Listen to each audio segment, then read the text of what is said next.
tenemos aquí un problema de plano inclinado. Se nos dice que un cuerpo de 8 kilogramos de masa descansa sobre un plano inclinado a 30 grados sobre la horizontal. Entre el cuerpo y el plano hay un coeficiente de fricción de 0.2. Bien, con estos datos se nos pide calcular la aceleración, la distancia que el objeto recorre en 5 segundos y la velocidad que este objeto lleva para 5 segundos. Bien, en esta parte de aquí tenemos el plano inclinado con el objeto. Vemos cómo el objeto pues tiene las diferentes fuerzas. Tiene el peso que lo empuja hacia abajo. Tiene también un peso en Y que lo empuja con respecto al plano inclinado. Un peso en X que es el que lo hace desplazarse. Una fuerza de rozamiento que es la que disminuye o impide el desplazamiento. Y una normal que reacciona con respecto al peso en Y para evitar que se hunda. Bien, estas mismas fuerzas están representadas en esta parte de aquí en el diagrama de cuerpo libre.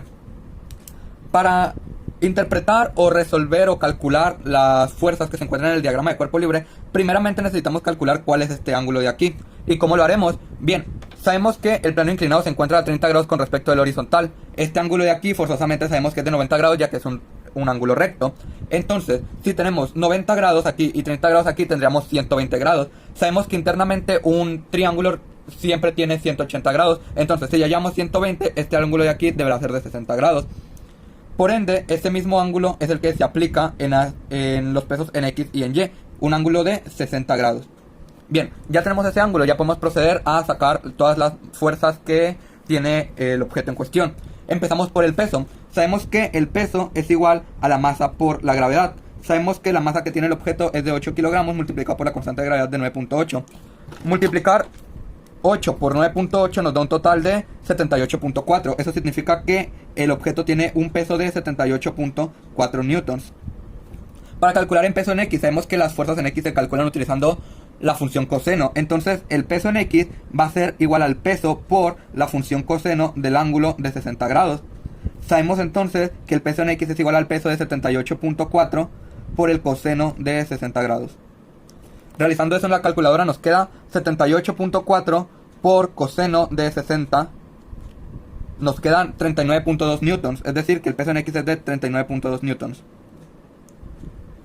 Para el peso en Y. El peso en Y se calcula de manera similar al peso en X, solo que esta vez utilizando la función seno. Tendríamos entonces WY, o sea, peso en Y, es igual al peso multiplicado por la función seno de los 60 grados.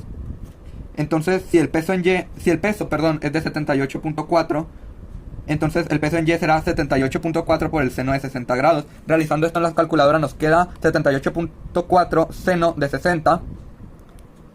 Nos queda que el peso es de 67.89.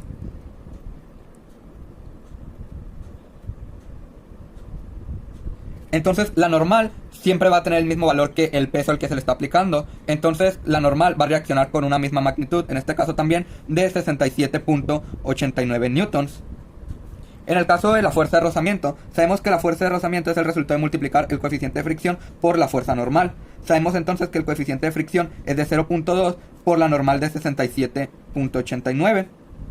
Realizando esto en la calculadora ya tenemos el 67.89, le damos por 0.2. Nos queda que la fuerza de rozamiento es de 13.57.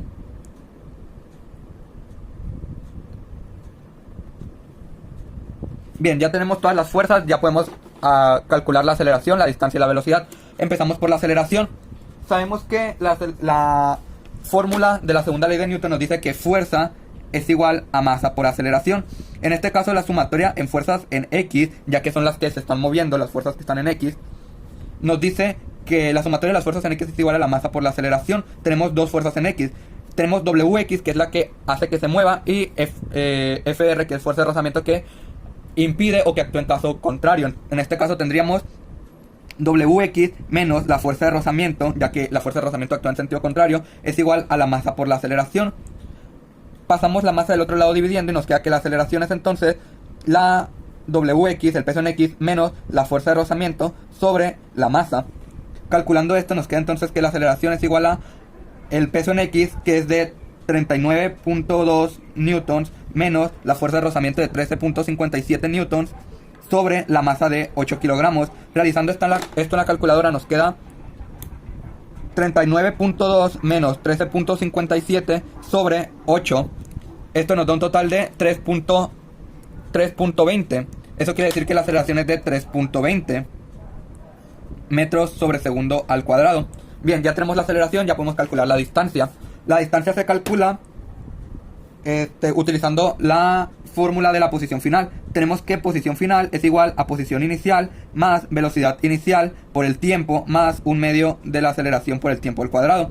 Sabemos que nuestra posición inicial va a ser 0 y que nuestra velocidad inicial también va a ser 0 porque parte del reposo. Entonces nos queda que la posición final es igual a un medio de la aceleración por el tiempo al cuadrado.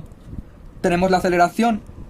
La posición final es un medio de la aceleración, que es la aceleración es de 3.20 por el tiempo, que es de 5 segundos al cuadrado. Realizando esto en la calculadora nos queda entonces que la posición final es igual a un medio de la aceleración de 3.20 multiplicando al tiempo al cuadrado, de 5 al cuadrado. Esto nos da un total de 40, es decir, que en 5 segundos se encuentra en 40 metros. Ahora procederemos a calcular la velocidad en 5 segundos. Para calcular la velocidad final, utilizaremos la fórmula de la velocidad final. Nos dice que velocidad final es igual a velocidad inicial más la aceleración por el tiempo. Como sabemos, partimos del reposo, entonces nuestra velocidad inicial va a ser 0. Nos queda que nuestra velocidad final es igual a la aceleración por el tiempo. Nuestra aceleración es entonces de 3.20 y esto se va a multiplicar por el tiempo de 5 segundos. Realizando esta multiplicación, 3.20 por 5 segundos, tenemos una velocidad de 16. Entonces nuestra velocidad a los 5 segundos va a ser de 16 metros sobre segundo.